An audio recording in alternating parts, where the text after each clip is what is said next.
Well, all this rain that we've been having in Atlanta has got me feeling pretty blue.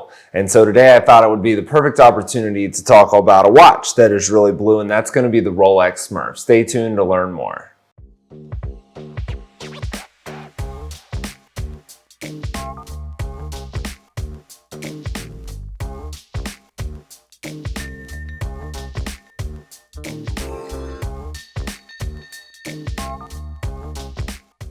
All right, so this is a pretty exciting watch, right? So it is called the Rolex Smurf. You can see it's got, a blue dial, a blue bezel on, a silver colored, type of metal. Of course, this is going to be an 18 karat white gold. And for those of you that aren't aware, Rolex does actually pour their own gold. So they make it themselves. They buy it or acquire 24 karat, and then they add their own alloys to bring it down to 18 karat, adding a little bit more stability because, of course, gold is a very soft metal despite how dense and heavy it is.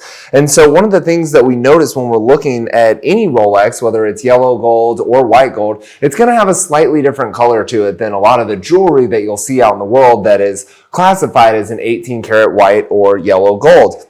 And on the Rolex Smurf, on all the white gold watches from Rolex, it almost has more of like a gray vibe or a gray color to it. And I find that really interesting. It's something that really goes quite well with the type of blue that they chose to use for this particular watch.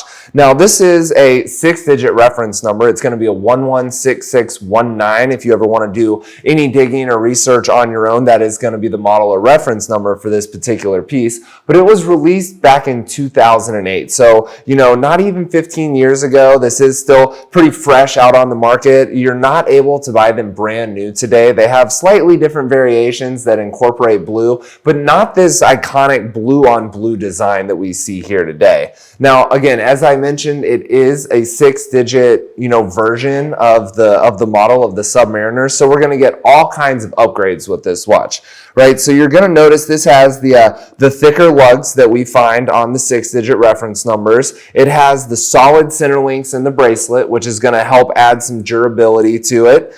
And then if you open up the clasp itself, not only does it have the milled clasp that's a little more, high quality, a little bit more durable, but it's got the glide lock system. I'm not sure if you're able to see how I'm using this, but it's such a simple concept. You just kind of pop it out and it allows you to slide the bracelet and where it connects to the clasp, and about a half to a 3/4 of an inch of play before you ever need to take the watch to a jeweler or watchmaker to have them remove any links. So if you wear the same watch, day in, day out throughout all the seasons, and you experience some of that thermal expansion that we get during the summer, you don't have to worry about taking your watch to a jeweler twice a year and having them add or remove links. It's something that you can simply do on the fly. If you're in the car one day and it seems like it's a little bit too thick, you can take it off and you can make that adjustment one-handed. Now, I wouldn't recommend doing it while you're driving. I know we're trying to be a little bit safer about those types of things here nowadays in our country,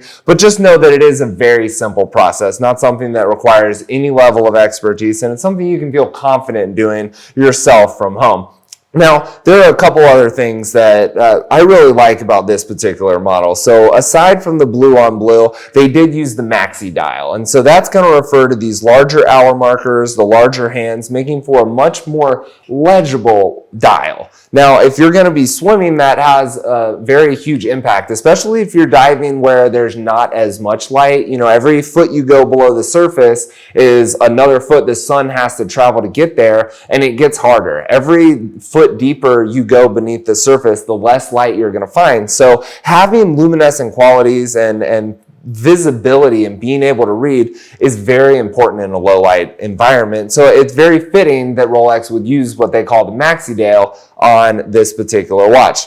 Now, I spoke about the gray, the kind of off silver color that they use in their white golds, but they kind of went a step further with the dial. They actually use a certain sheen on it that really gives off like a wet look, which I found to be very fitting because it is, after all, on a Submariner, a watch that has historically and traditionally been used underwater. Come check them out today. We don't get very many of them. I think since we've opened our doors, we've had about 10 of them come through. So it's not a watch that you'll see every day. It's not a watch that you'll find if you just walk into a Rolex store. But if you come to SwissWatchExpo, we've got one right now.